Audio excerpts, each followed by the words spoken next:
provide 1,000 homes to those in need. Give more than receive. We had had an experience with Kate. I'd been living with Kate's experience with recovery homes. We looked at each other and we said, we need to make a new kind of recovery home together. We're going to go buy a house. We're going to make it the perfect recovery house, but the most important thing is we will have a set of rules where people aren't disposable. 6 months later, we had a house. And 6 months after we started, we had the Department of Corrections come to us and say, guys, something is very strange here.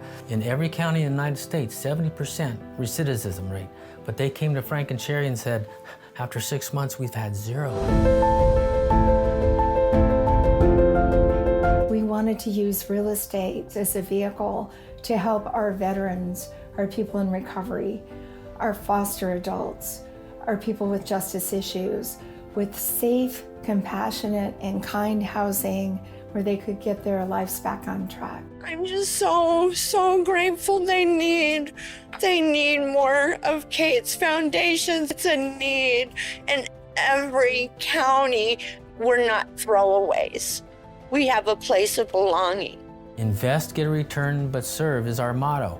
And we find out that we have created and perfected a business model that's really quite amazing. Give more than receive, and this will be our legacy.